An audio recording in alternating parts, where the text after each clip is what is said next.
Welcome back, everyone, to the World Class Cast. This is a free one because it's Thanksgiving. The night before Thanksgiving, this show will drop.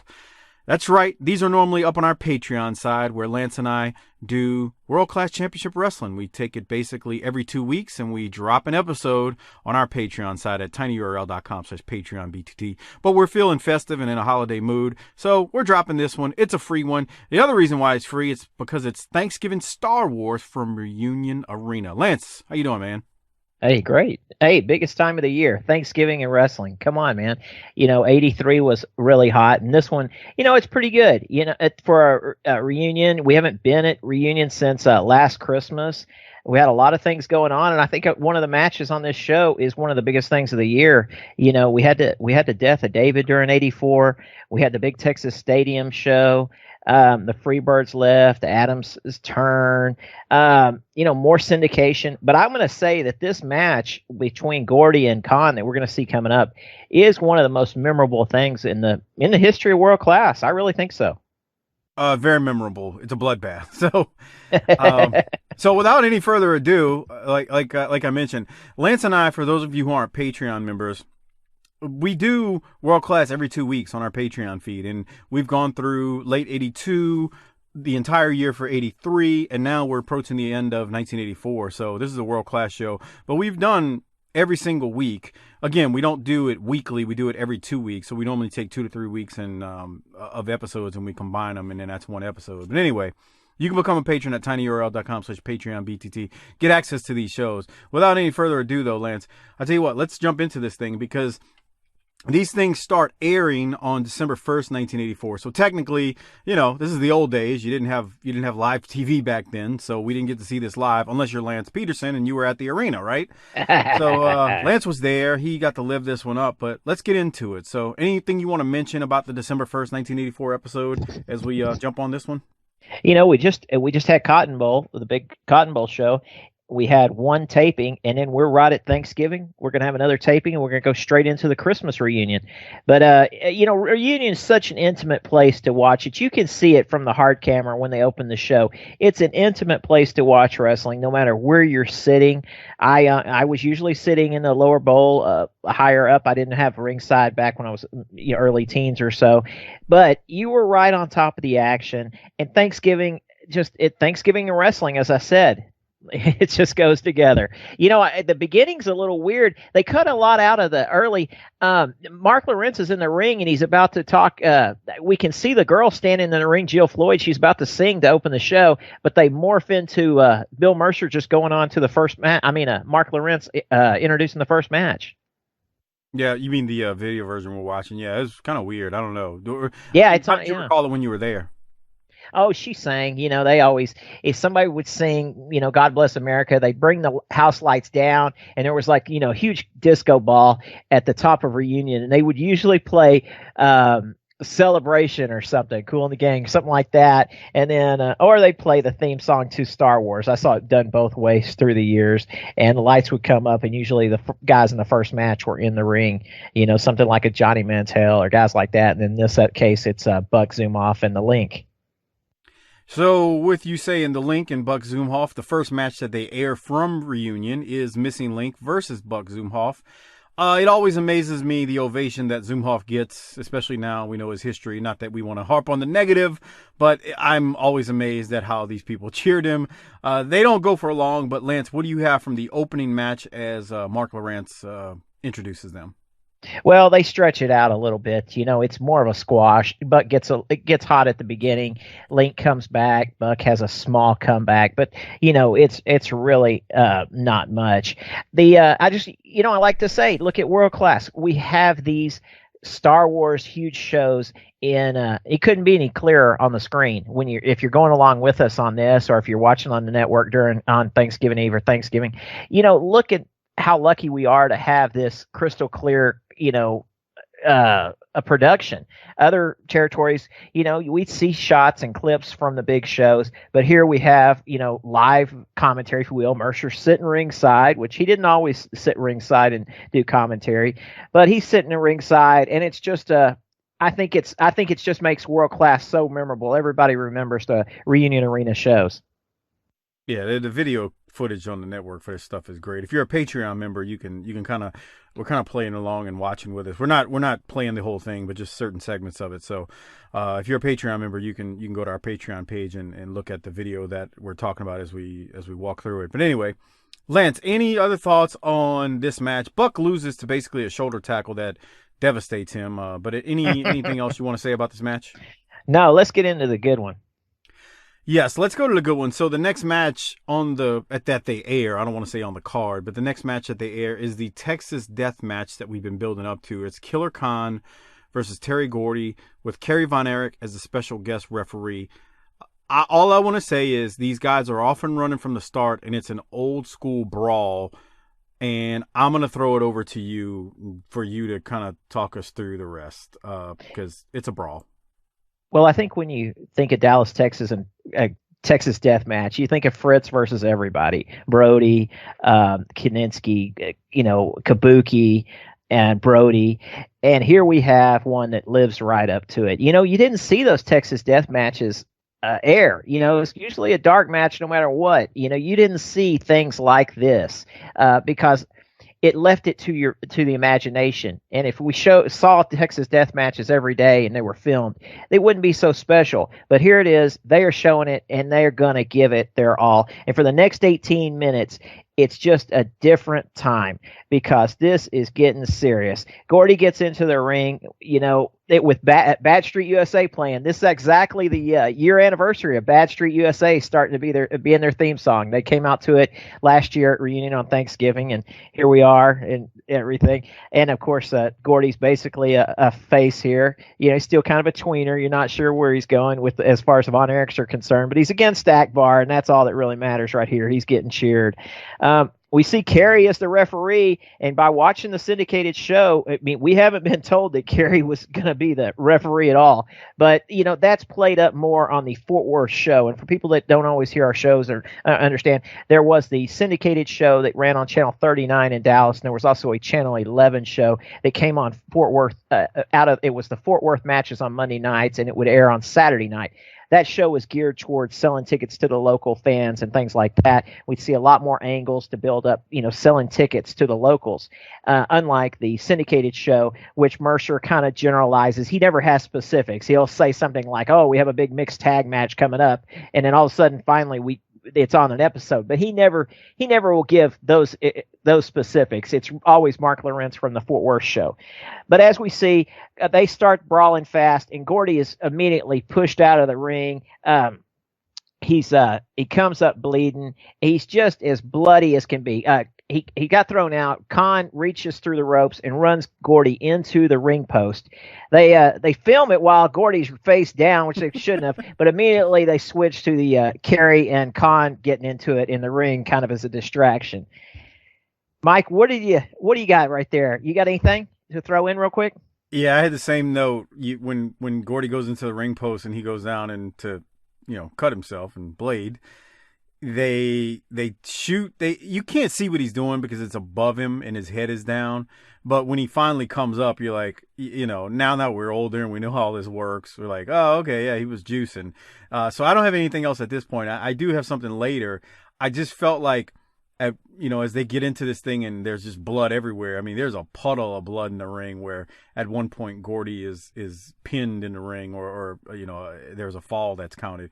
This thing gets bloody, man. Like, okay, we joke a lot about, nowadays wrestling, there's a "this is awesome" chance, and there's, fight forever and all this other mumbo jumbo in the modern wrestling community. And I'm not trying to knock that stuff because, I mean, like I don't follow the modern stuff as much as Lance does, but I can tell you, man, wrestling was just so much different. We talk about it every week on the show, on the NWA show, but it's just amazing how these guys don't do anything besides punch and kick and slam each other.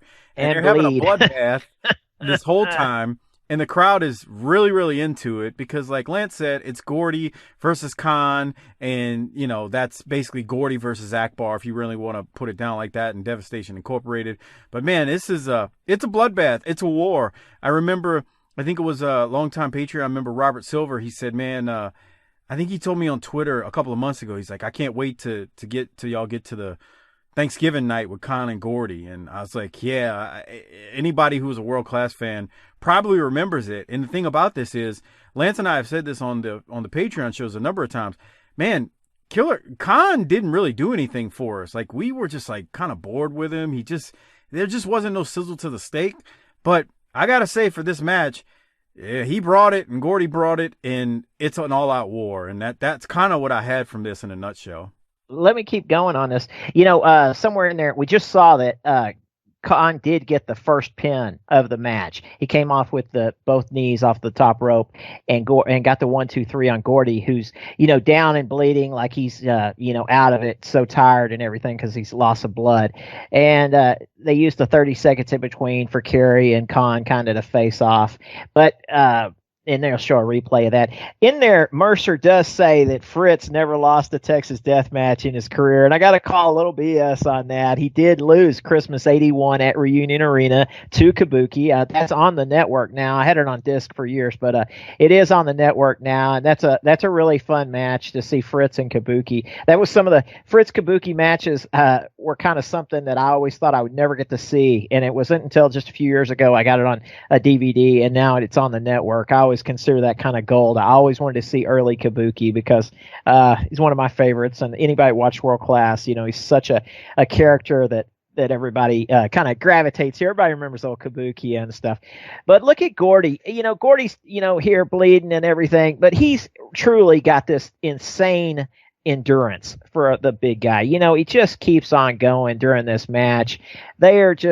It just bleed. We haven't even gotten to the serious blood yet. It's still coming down after the first pinfall. They're just again kicking and punching.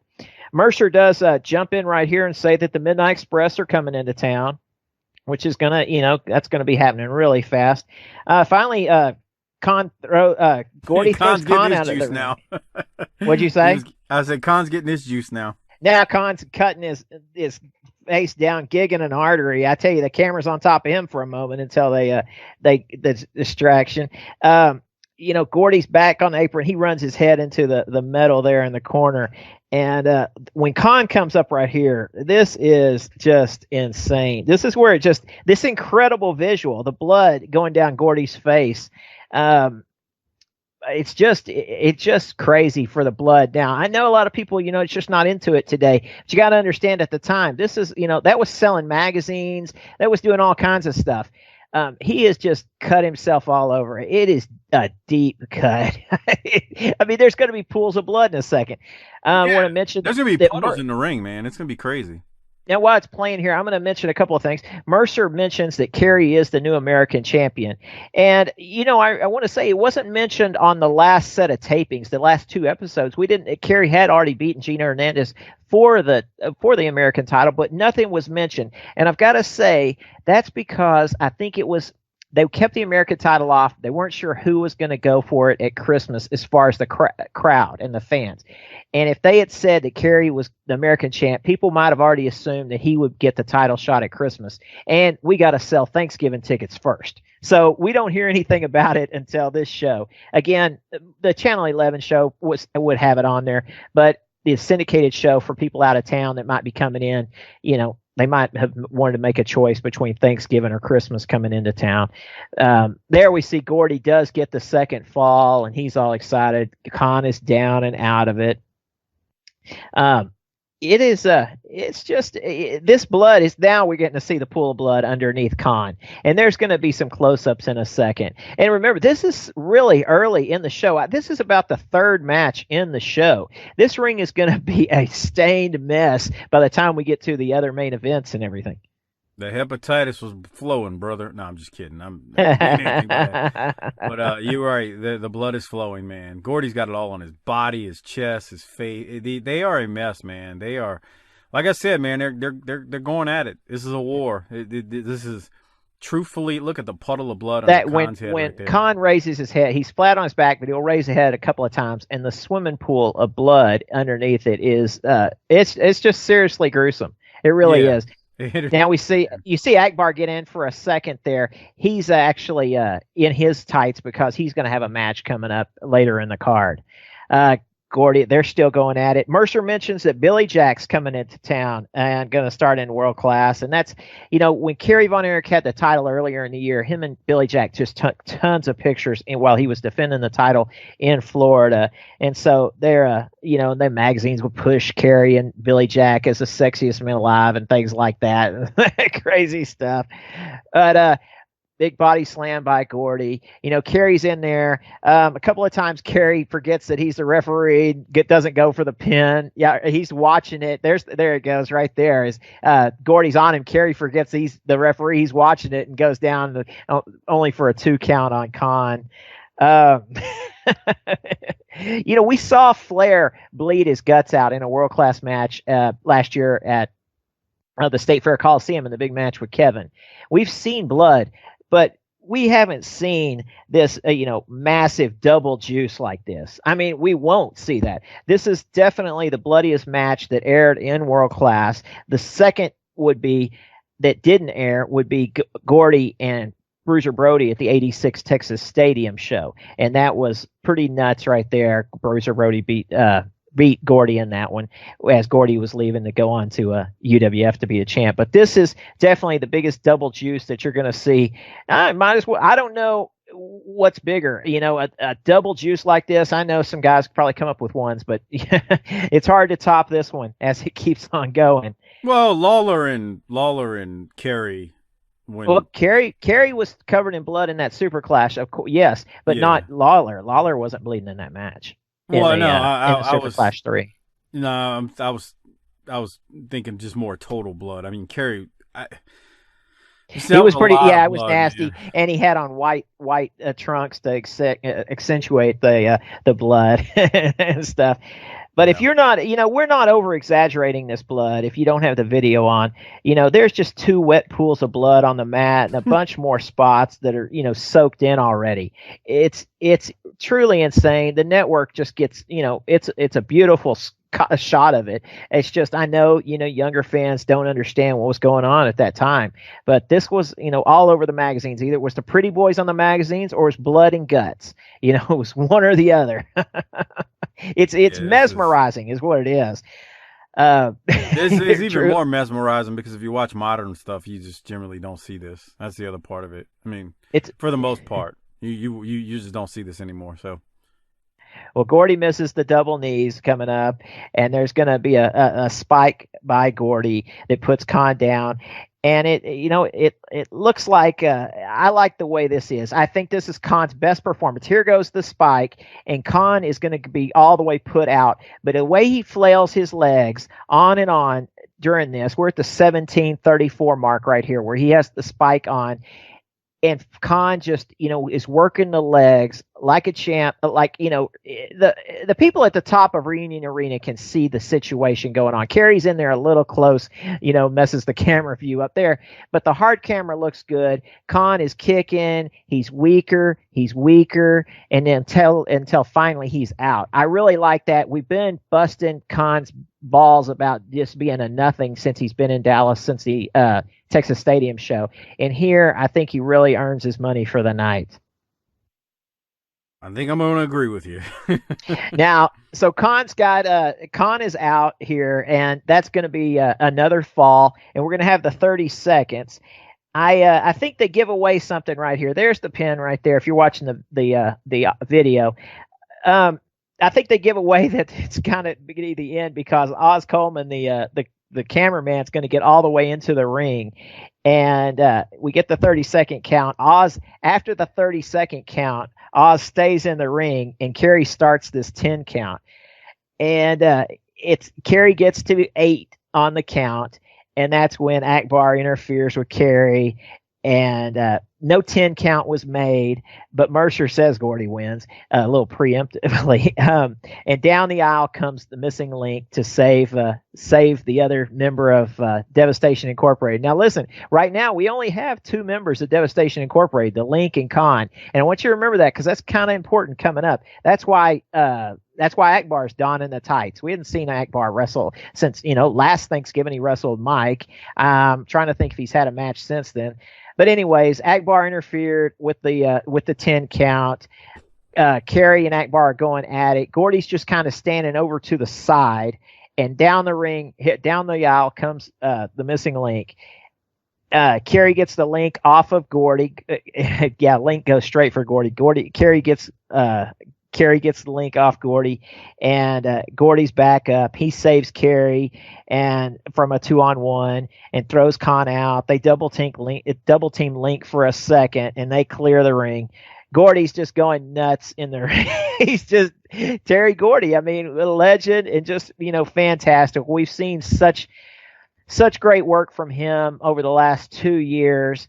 It's been fantastic. He went off to the WWF and it didn't work out with him and the Freebirds. He's gone to Japan now a couple of times. He's come back to Dallas to re-up this feud for the holiday shows with Caan. And he's just instantly a famous. There he is doing his flop in the ring, excited, just going crazy. The Link tries to bring a chair in, but Kerry, stops him. It's just great. And look at Gordy, selling that he's tired as it can be and stuff. Kerry gets on the mic, explains that since it was interfered with the 10 count, that he says that Gordy would have won, that Caan would have been down for the whole 10 seconds, and that's about it, isn't it, Mike? That's it. They cut it off right there, don't they? No, no, not quite. One of the biggest things in World Class right here. Kerry tries to shake Terry Gordy's hand, and Gordy will not do it. He just won't do it. Kerry decides to go off down the aisle in a second, and he gets almost under the tunnel when Gordy says, "Von Erich, you got any guts? Get back here in the ring."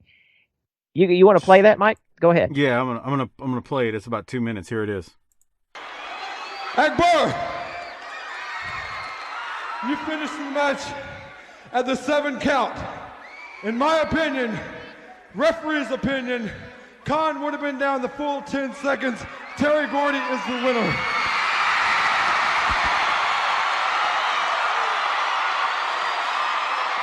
Kerry Von Erich raising the hand of Terry Gordy in triumph. A battered, a bleeding, a maimed Terry Gordy, the winner. And look here, Kerry Von Erich sticking out his hand, but Gordy just looks with a question. They're vast, long-time, old enemies, the Von Erichs and the Freebirds, and the Freebird says no way. And Kerry Von Erich walks away. And the crowd reacts. A nice gesture on the part of Kerry Von Erich. A nice gesture as Kerry leaves the arena and Terry Gordy looks at him. There goes Kerry, the special referee.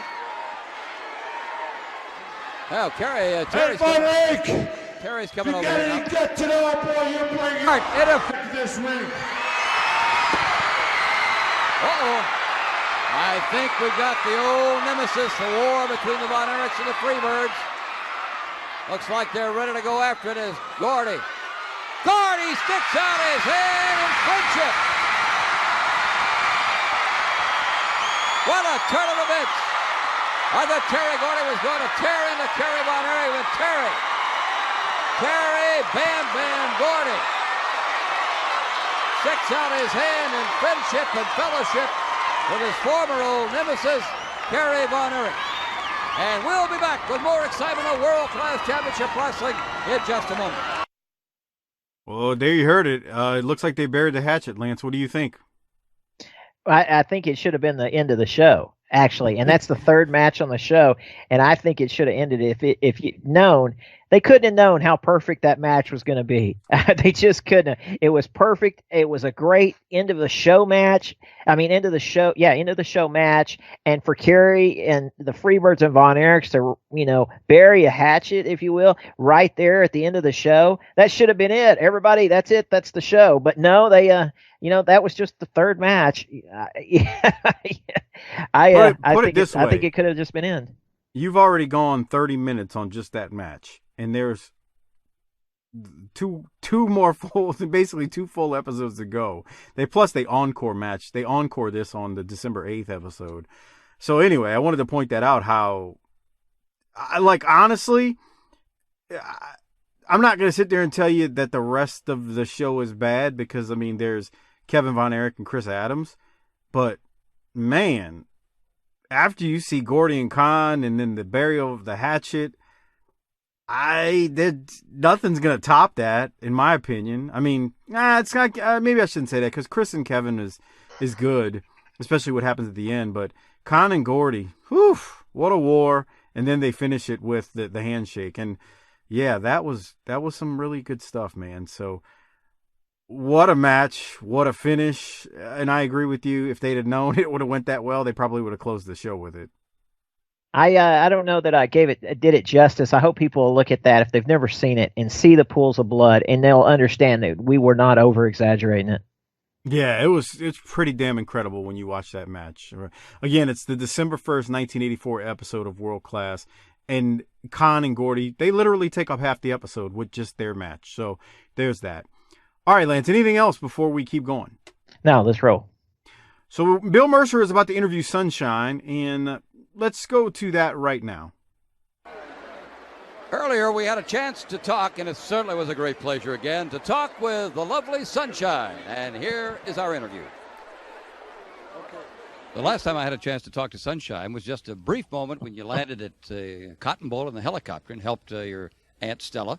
And since then, Aunt Stella's had her haircut, so you've got things on your mind, I imagine. Well, as you know, I came down to be at the Cotton Bowl to be with my Aunt Stella May. And I went back home to Florida. Well, since that time, that terrible thing happened. They cut my Aunt Stella May's hair. That can't be tolerated. Now, I'm sure you'd feel the same way. Right. And I'm back to stay. But right now, like everyone else from across the world, I'm here at Reunion Arena to see the fantastic extravaganza, the wrestling, and it's a big show tonight. And then, of course, I'm also here for the upcoming match that my Aunt Stella May has with Andrea the Lady Giant, and I will be there. Yes, I most certainly will. And protecting her interests, I'm sure.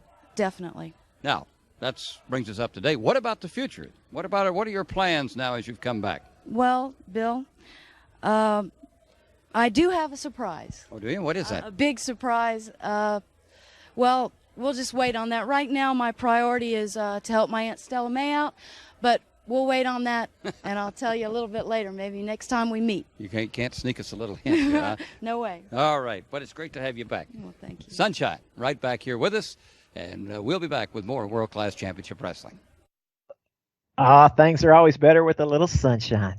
Lance has a tube of lubrication out for that one. Oh, we love Sunshine. I tell you, we've watched her grow up. She's 21 when she started, came in with Jimmy Garvin, April of 83. We've seen her go through so much, and now here she is. I kind of call this Sunshine 2.0 since she was gone for 6 months and then returned at the Cotton Bowl. You see the people right now at the end, right before that interview, they showed as they were going to commercial, you saw guys climbing in the ring with rags trying to soak up this blood, and there from the distance right before after the Sunshine interview, you see them in the ring trying to sop up the blood, literally sopping up the blood. And as we go to Mike and Gino in the next match, there it is. The ring is covered. Oh, it's covered. It's covered. Real quick for those who, because honestly, all of these are behind on our Patreon page. For people who don't know, when she says Andrea the Lady Giant, that's her right there. Nicola Roberts, a.k.a. Baby Doll, is who she's referred to. That's who her aunt is feuding with. So I just wanted to point that out for people who I'm going to assume 99% of the audience listening to this knows that. But if you don't, I just wanted to help you out with that. So that's where we're going with that. Anyway, good promo right there. We'll have to stay tuned to see what comes of Sunshine and whatever this surprise may be. And with that said, the next matchup is Mike Von Erich versus Gino Hernandez. I'll throw it to Lance. Lance, what do you have from this one? Instead of going through individual notes on moves during this match, let me just say that they worked at a really quick pace here. I know Mike got the title, the American title, for a moment this year, and he got wins on Hayes and Roberts that we had seen earlier in the year. But in this match, he does not look green. I think he really ups his game for this reunion show. Last year's Thanksgiving and Christmas, he was so inexperienced. And now, it's no problem. And the crowd's frenzied during the whole match. It's all about watching Mike with the right frame of mind. He's exactly 1 year in. And of course, it's Gino leading it. You can see Gino position him for the ref bump late in the match. And I I love the trip that led to the Geno pin right in there. Baby Doll trips Mike, and he just goes down perfectly. I just still think Mike was coming into it when he got hurt. I'm not gonna, I never put down Mike. I think he was under the microscope, as we've said a million times. I'm just repeating this for the people who never heard us before. I think Mike was coming into his own. He was under the microscope from the day he began wrestling in Thanksgiving of '83. Unlike his brothers, who were not under the microscope, who were not on national television when they started. I would like Mike to have a little more meat on his bones by this time. He's getting there, and at points he does, have a little more size. But in no way do I think Mike looks like a nervous kid out there that he did a year ago. No, you summarized it well. We've beaten that drum when he first came in, how, most of us, like you, like me, by the time I saw David and Kevin and Kerry, they had already had years in the business. So it's really unfair to compare their experience and how they looked in 1982 and 83 to how Mike looked, because we didn't get to see them going through their, green years like we are with Mike. And I think Mike gets a unfair shake. Not that I think he was all that great. I just think he's young. Like you just said, he's only a year in right now. And I think he did okay for only a year in. Is he small? Yeah, but he's not Chris Von Erich either. So let's, pump the brakes when we're talking about small. I think Mike gets a bad rap because the problem is when Mike gets sick, that's where people need to look at what Fritz did and not really Mike, and blaming Mike, because and we'll get to that point. So I don't want to talk about that tonight. But we've had this talk at Lance, and you and I both agree on how we feel. Mike kind of gets a bad rap. We both have come to agreement, and both of us, you and I, have watched extensively his matches even within his first year. And look, is he great? No, but he's fine. He's not horrible. He's not out there embarrassing himself for the most part. Do you see him miss certain things? Sure, absolutely. But back in '84, we didn't see that shit. We didn't. Right, and I just have to throw in, he's no weakling as far as he takes a beating. He is a tough son of a gun. We've seen him getting thrown out of the ring plenty, and splat and things like that, as Bronco takes a splat there, and they go to the finish in a minute. Mike is, a tough man. I'm just going to say that right now. He is no wimp by any means, and he is in here in the middle at Reunion Arena. There's 18,000 people in this. We've seen him he takes his bumps. I guess that's what I'm getting at. He takes his bumps. And so I've enjoyed watching Mike from when he started last October. He started doing the angles leading up to his first match, and then here we are a year into it. Anyway, we've about gone into it. Yeah, he holds his own. That's all. There's the trip right there. I like that. We saw some people that couldn't do things like that in the modern era. And, Steve McMichael couldn't do this kind of stuff. He looked like shit in the ring, as far as I'm concerned. This Mike's capable as can be. Yeah, so what Lance is describing there is Andrea is trying to interfere, and she gets hit by accident with the knee to the head. Andrea then helps from the outside trip Mike as Mike is coming off the ropes. Geno then hits Mike with an elbow, and Mike gets pinned. Andrea was late actually trying to hold down Mike's leg, but we'll kind of let that pass because it happens. David Manning, Von Erich, as we like to call him sometimes, it's a joke. It does nothing malicious. Comes out and says there was shenanigans, and David Manning actually awards the match to Mike, but the belt doesn't change hands. So Geno is still the Texas champion, and there you have it.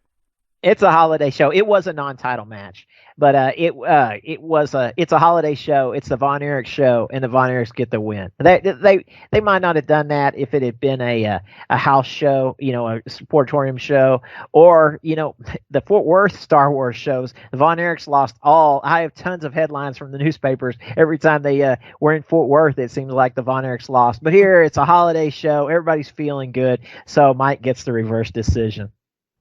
So we then move to the next match, which is Jake Roberts and Kelly Kanisky versus Iceman, King Parsons, and Kerry Von Erich. I'll just mention Kerry and Iceman win when Iceman hits Kanisky with a sunset flip. I don't really have anything else from it, Lance, and I'm not saying it was bad. It just, when I think about Thanksgiving Star Wars 1984, this is like one of the last matches that come to mind. Yeah, give me Jake and Kerry in a singles. Give me something. This is just a nothing. Let me go into it real quick. The story is Butch Reed was supposed to team with Jake here, but he got pissed off and with the office and quit. But I gotta call some BS on that, because this is Thursday Thanksgiving. Earlier in the week on the regular Monday night, the Monday before this on the Fort Worth show, was Kerry and Reed had their third arm wrestling match. Now they had one on Labor Day. They had the one at the Cotton Bowl that we saw a couple of weeks ago, and this is the third one was on Monday night. That's the one where they were supposed to arm wrestle over scorpions, but they came up with some animal rights thing and changed it to cigars. And they didn't film it. I've never seen it. I did have an article from the paper years ago that talked about it, that the last second they went from scorpions to cigars. I think Kerry did win. I guess Butch got burned, or looked like he got burned, but that's what happened. Anyways, so if Reed had just quit after Monday, he would still be listed in the program, and he's not. And of course, y'all all know on the Booking the Territory that I have all the programs, and and he is not listed in the program. It is always Gino it's always Jake and Kanisky. Plus, we had already seen that Jake was now tutoring Kelly a week or two ago, so the Reed thing doesn't really add up as far as supposedly being in this match. But again, this match just didn't have any storyline build up. It's just a place to put Kerry and Ice. Kerry kind of taking a back seat in this show because we're going to see him, as I said earlier, he's the American champ, and he's going to get the title match at Christmas with Flair. Yeah, this is. I mean, look, I say this all the time on the NWA show. We make jokes how all the old timers go, everything was airtight, brother. Every storyline was perfect. Every match. No, it wasn't. This is thrown together, and especially when you watch it in 2019, you're like, Jake Roberts and Kelly Kanisky versus Iceman and Kerry. Sure. There's literally, like you said, there's no storyline. You and I have had to talk on this show about how there was like a sense of a disconnect with Jake. As much as Jake was great in Mid-South, and in UWF, and then, of course, WWF later on. In World Class, my memories of Jake are faint, and it's because I just don't feel like he was really, truly, okay, I mean, he was involved in a six-man thing that we saw at the Cotton Bowl, but I don't know. I don't want to beat that dead horse either, but it just doesn't. And I go back farther, I go back to him on TBS with, being part, with the, the Road Warriors, being Legion of Doom in that era right there. And I go back, seeing him. I see him as a huge star coming in and then coming here. Well, of course, going to Mid-South, doing other things, but then coming in here. And, it's just, I don't know what else they could have done. They gave him, he's in that six-man world champion right now. I don't know what else they could have done, but it's just he didn't connect with the Dallas audience. And of course, he's going on to bigger and better things, as you said. It's just one of those things where it's like you can't say it was him because, again, look at the connection he had with us as Mid-South fans. So it wasn't that. It just I don't know how else to explain it other than to say when I saw it back then and then rewatch it now, it's just kind of like, it just feels weird and odd and has just a blah feeling to it. There's, really nothing else I can say. Well, the federation, the company here is going to more pretty boys than just the Von Erichs and Chris Adams. Now we've got the Fantastics. So the girls are now up in the game. And I don't think that he was the guy for the girls who are buying the tickets, because this audience is multiplying by the second of teenage girls with the introduction of the Fantastics. And I truly believe that. Now, at the end, it all kind of breaks down. Bronco's doing his double arms extended that me and Mike always laugh about. Jesus, it's just classic.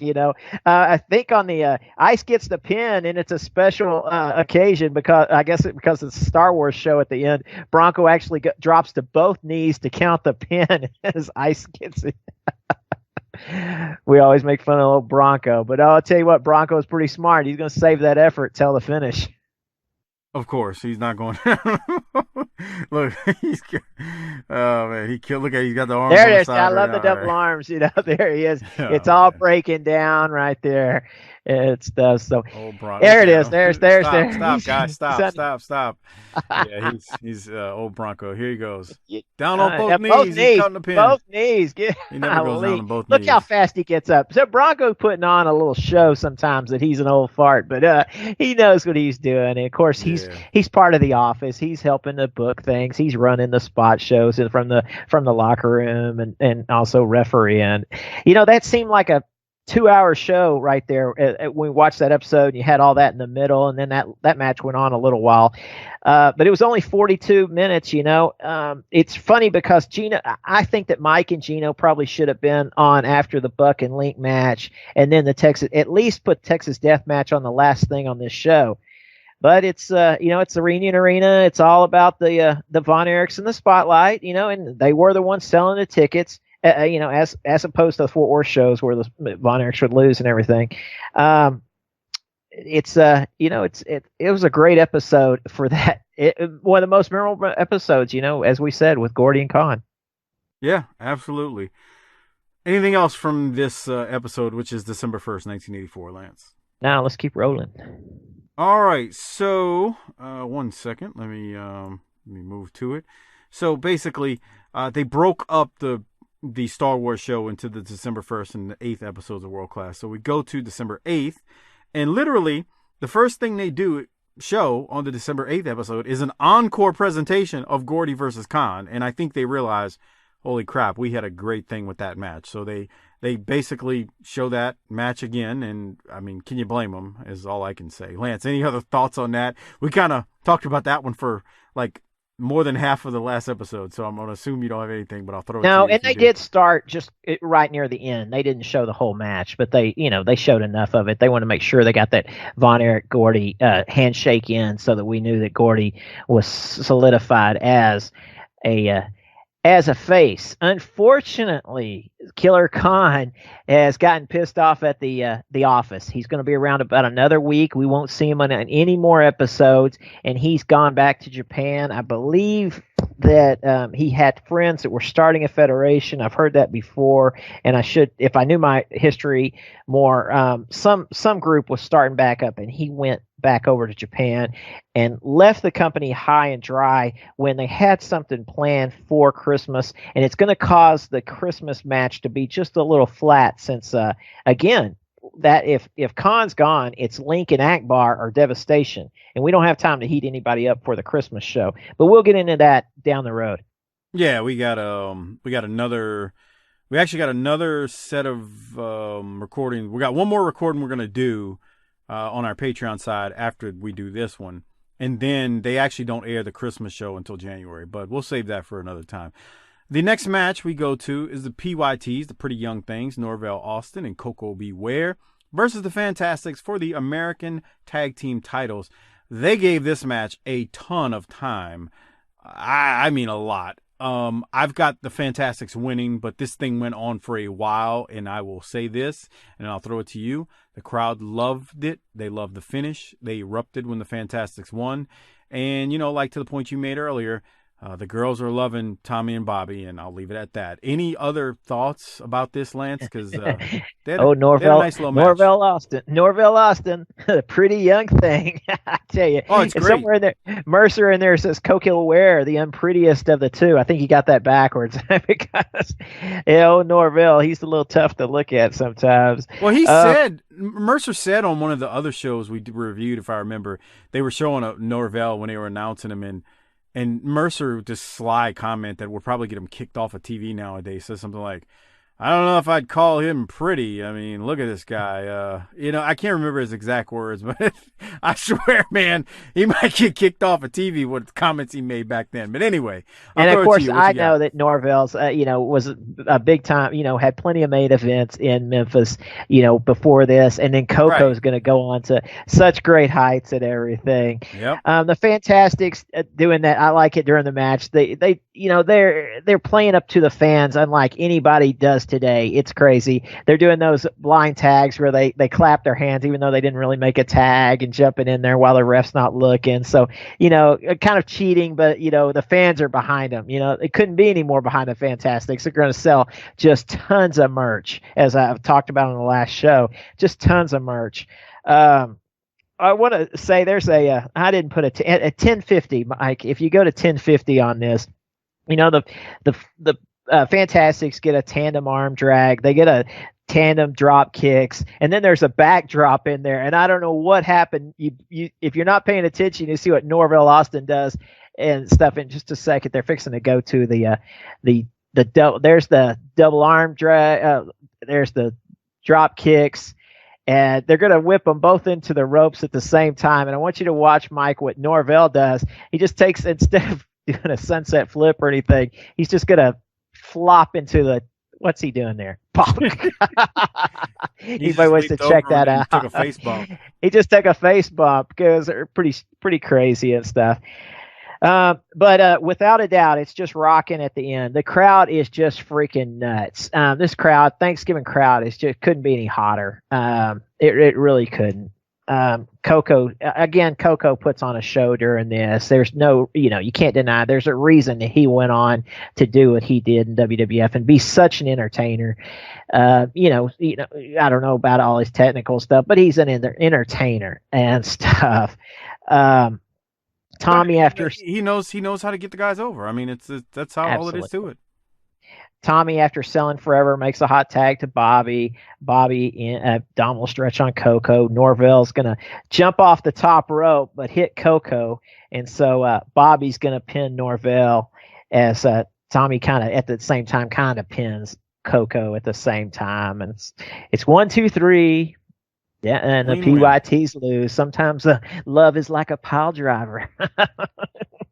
No, it was good, man. I enjoyed this one. I enjoyed it. It was good. That the Fantastics win. The girls watch the Fantastics leave the ring. Oh, they're being mobbed. That is big time. They know they got something right there. I mean, look at that. Look at that. Those guys can't control it. Those girls can't control themselves. There you go. Get them some. It's a mob, gotta get them some sugar, man. Come on. That's look, what they are. Look at the guys trying to separate the girls from them it's amazing. It really was.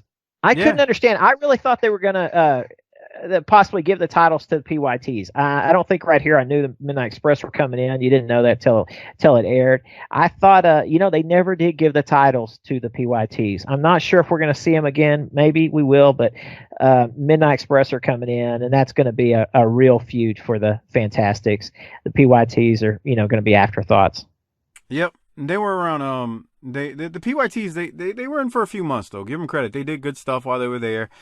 Some of the stuff, like the thing with Coco and Butchery, that never really paid off or connected, but they did some good stuff. So we go from that with the Fantastics winning to Akbar versus Chick Donovan.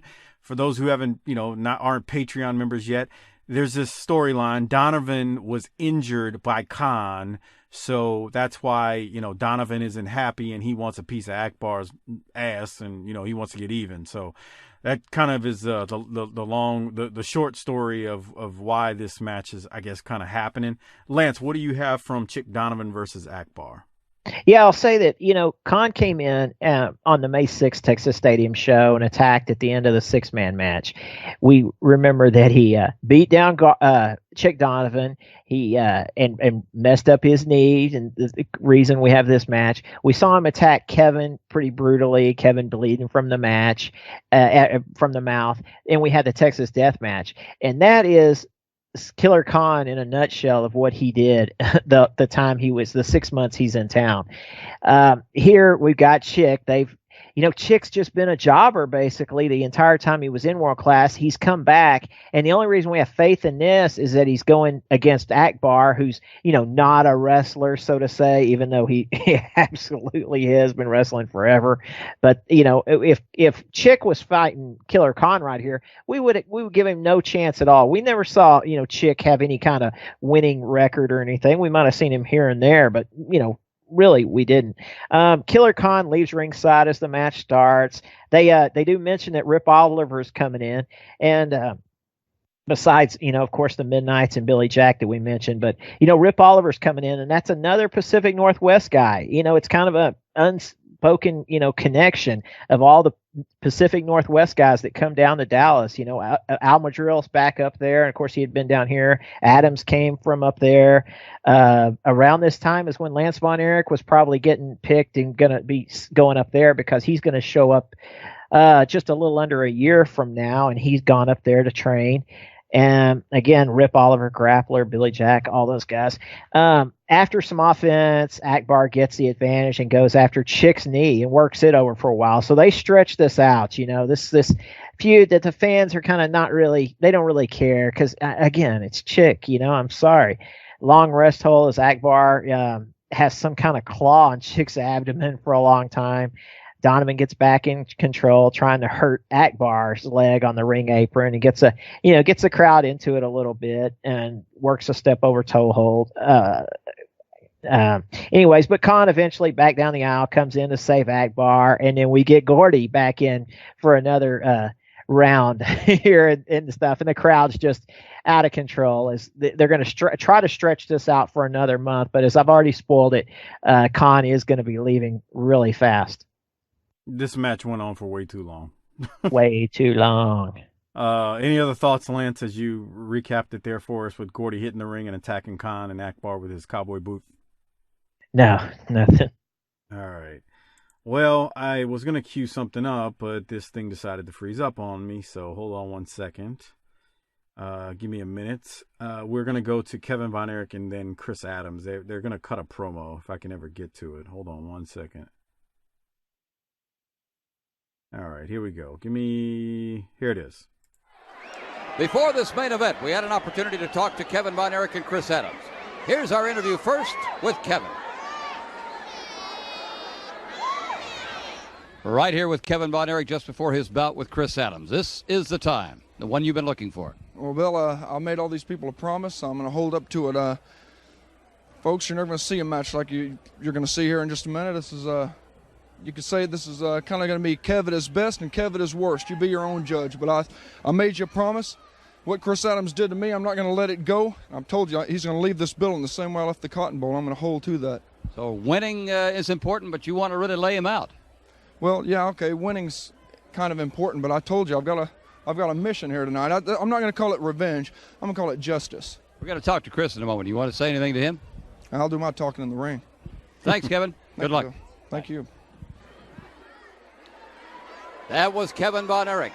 And now in the dressing room with his mentor and manager, Gary Hart, we turn our attention to the Englishman, Chris Adams. Chris Adams, Kevin Von Erich says he's going to send you out of the ring just the same way you sent him out at the Cotton Bowl. Listen, Bill, idle threats do not worry me. Idle? Idle threats do not worry me. All I'm interested in is 1, 2, 3 in the middle of the ring. And then when I get that, I'll show everybody that I can beat him, as I did in the Cotton Bowl. Did you see the Cotton Bowl? I saw the Cotton Bowl. Did you see my shoulder up? Did you see my shoulder up when I thought it was close, yes. The Texas referee counted? All I'm interested in is a 1, 2, 3, Bill. And when I get that, if he wants any rough stuff, that's okay with me, because everybody saw how he went out last time. Are you threatening him now? I'm not threatening. What I'm saying is it could happen again. We shall see. Chris Adams. And Chris Adams and Kevin Von Erich in our main event on World Class Championship Wrestling. So, quick reminder for those who haven't seen it and are new to World Class. If you haven't, I'm assuming most have. Chris Adams busted open Kevin Von Erich pretty good with a wooden chair to the back of the head. And we're going to settle that tonight, I guess, is where we're going. So I'll throw it to you, Lance. We got Adams versus Kevin up next. These two are off and running from the beginning. They were by the audio table, and it's causing audio issues with Mercer's mic as they're fighting over there. Man, another war. What do you think? It's on. And the crowd is just freaking nuts.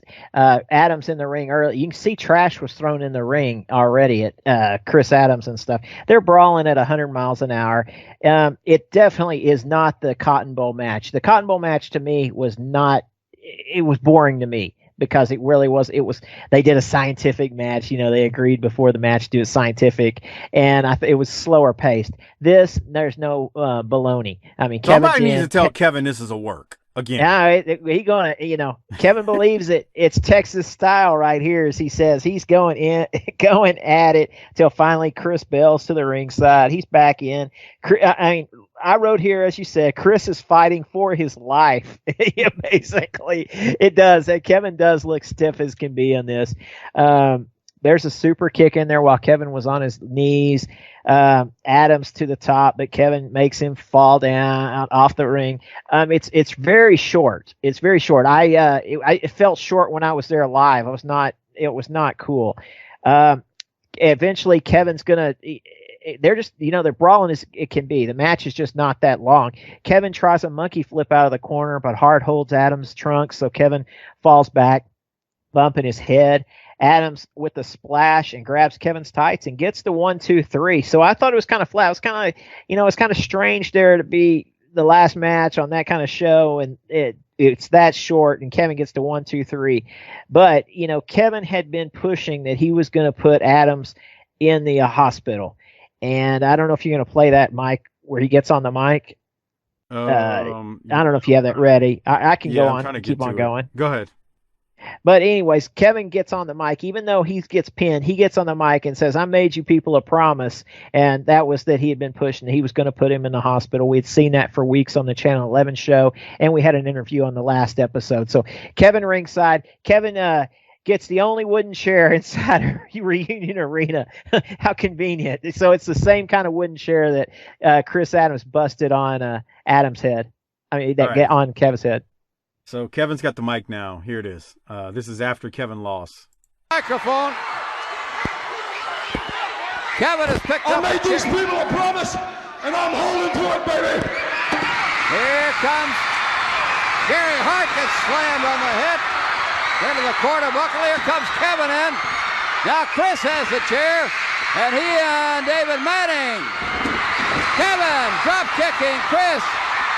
Kevin with the chair again. Now Manning is trying to stop him. Chris knows what's in store for him, and over his head down goes Chris. Kevin smashing Chris with the chair. Here comes Hart in, and Hart has something in his handkerchief. He's decked. Oh, Chris is smashed again. Kevin down has broken the chair over Chris's head. Chris has a gash on his head, and Kevin is now doing the same to Chris as Chris did to him with a cotton ball. And they're going to have to pull Kevin off. Chris is in danger right now. Kevin has gone absolutely wild. Here comes Hazard in. Adams flattened. 2 blows to the head. Gary Hart. You heard it. He was swinging for the fences, Lance, and we got a busted open Chris Adams, and he gave it right back to him like he got it on the Cotton Bowl show. He did, but of course Chris did juice himself there. That was he didn't get busted open hard way by any means. The only wooden chair in Reunion Arena. They did the Manning held the chair in front while Kevin drop kicked it. Not making it look like he did it on purpose, but he did. Manning did that. He gets a little licking on him. I tell you what, he puts it on him pretty good. And it's better than what I remembered being there live. I thought live it was just so fast. I wanted to see more of a beat down, I guess, I'm a Von Erich fan. But they do. Chris does not go out on a stretcher. They're having to carry him out, though. He's got his arms on 2 security guards as they pull him out. Kevin gets on the mic, said he really wasn't satisfied with it. So, the feud's got to go just a little further on. We gotta think a Christmas show to put on, right? You're right, and it was very fast, like what you're talking about, from start to finish. Like even right there where Kevin grabbed the mic for a second, that whole thing was like 7 minutes, and that was it. So that didn't even include the match. That includes the after of the match where, Kevin's got the chair and he's bloodying up Adams. So the match itself was like maybe 4, and the aftermath was like 3. So Yeah, it was only 7 minutes of that, so I could see how if you're young and you're there, you're like, man, that went by way too quick. You wanted to see a brawl, but like you said, we got more stuff and more storytelling. We've seen longer brawls before. The Freebirds and Von Erichs had 6-man tornado matches that, brawled on and on. And I just needed a little more meat and potatoes of this match. The match was short.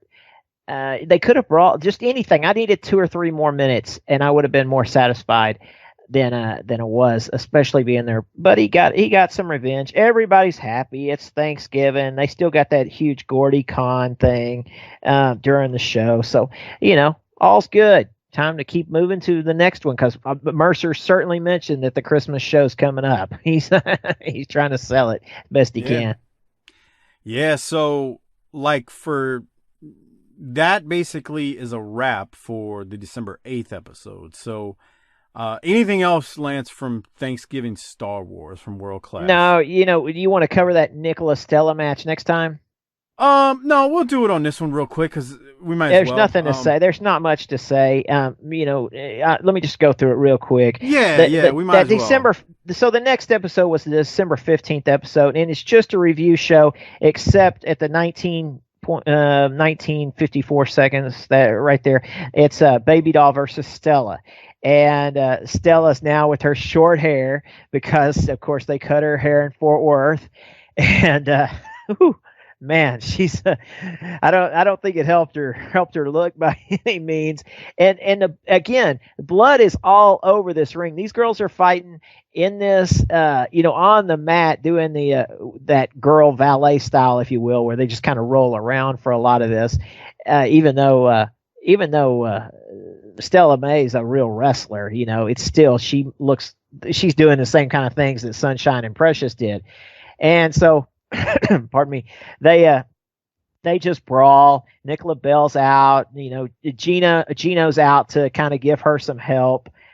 Stella flips Nicola back in and she bails out. Mike Von Erich then comes out to kind of offset Gino. Nicola gets the advantage with the double axe handle to Stella, and she's stomping on her. It all just looks like crap. That's basically it. And I'm glad you said it. Finally, Sunshine with the aerosol spray to Nicola. She falls back, and Stella pins her on the bloody soaked canvas. I mean, there's a shot of the canvas right there. We see the hair that they had cut from Stella May all over the ring. It makes me wonder if they had thought about a hair match right in this time. Were they thinking about putting Nicola's hair up? Were they thinking about putting Gino's hair up or something like that? Because Gino at this time, he had already lost his hair years ago to Jose Lothario. And of course, something's coming up in 85 that we won't ruin for people that don't know what's happening. Into the match, Mike and Gino have kind of a short brawl. Mike runs Gino out. Sunshine has the scissors as Stella's got Nicola down, but Gino's back in, and there's a tease of getting Gino's hair too, but he escapes, and Nicola escapes. So there's not really any hair cut. And again, this is somewhere in the middle of the card. And that is about it for Stella and Baby Doll in World Class. We're not going to see, I don't know if we see Stella again. Baby Doll definitely was supposed to be around some more, and she'll say on Twitter that she was double booked for Christmas. She says that, but I don't see where she was booked. She's not on the program for Christmas, but she'll say she was, which I don't understand how you say you're double booked when you're supposed to, when you're in a feud here in World Class and you're going along and they give you your start. It just seems like, Dusty decided he wanted her and she left.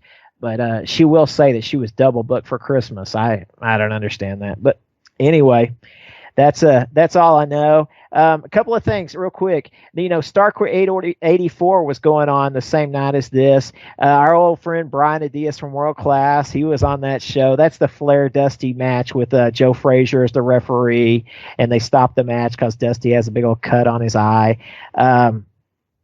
Mid-South was having a big show that night. Things like that. It was Christmas. It was Thanksgiving and wrestling go hand in hand.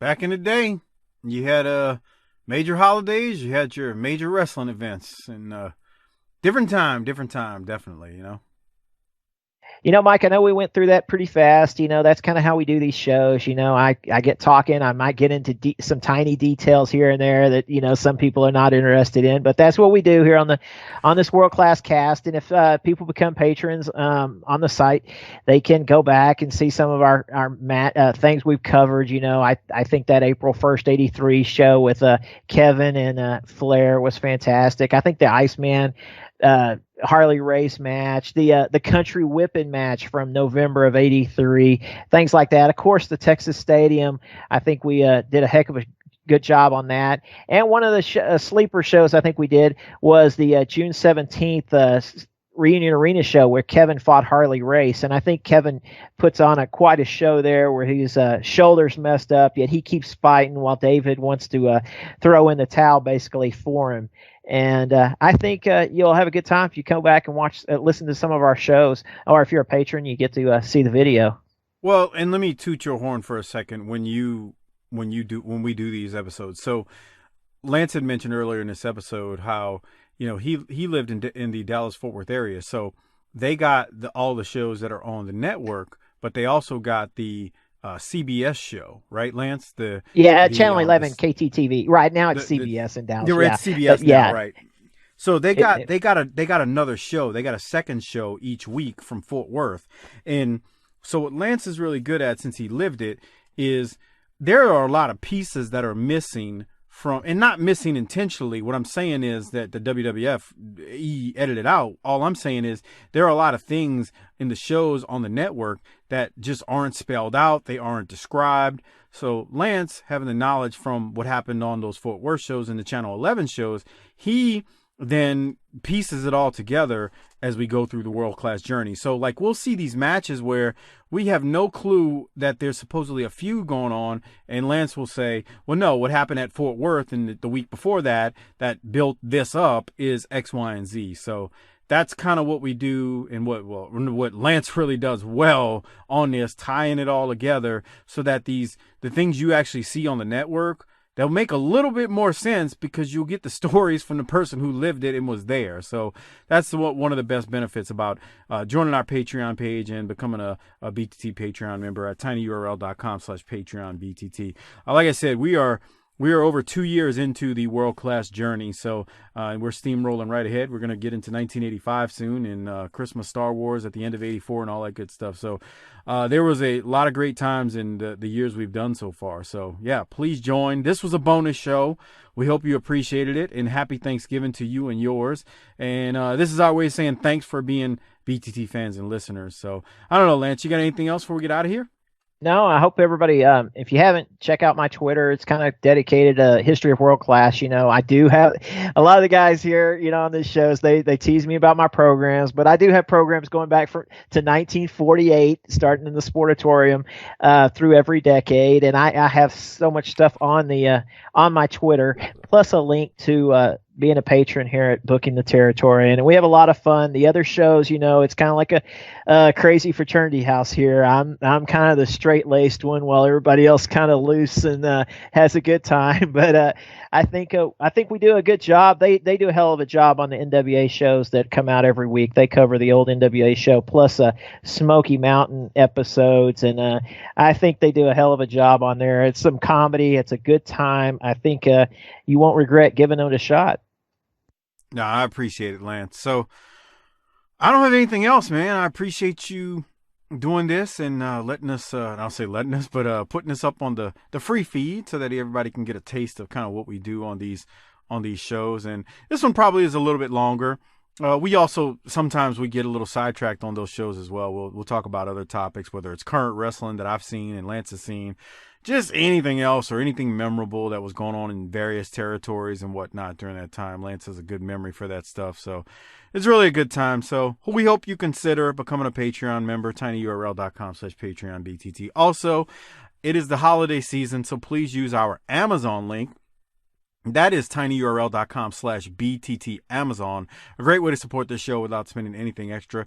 Give that link to the wives, girlfriends, and side pieces in your life and tell them to use it every single time they shop on Amazon. Again, it's tinyurl.com/BTT Amazon. It doesn't cost you anything extra, and it just helps the show out when you use that link. Lance, Harper's not here. Doc's not here. So I'm going to throw it at you to do the honors of the close of the show. You want to hit the tagline for me? Well, I hate to do it so fast because that just means everybody has to get back to being with their family or their in-laws, wherever they're at for Thanksgiving. But it's been a good time, Mike. Book it, bitch.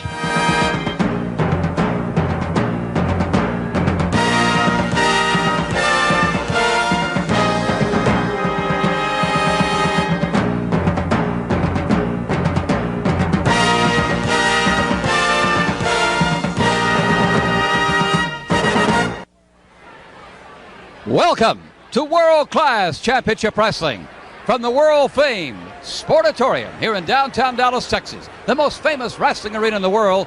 We bring you World Class Championship Wrestling. I'm Bill Mercer, and great to have you with us wherever you may be throughout the world.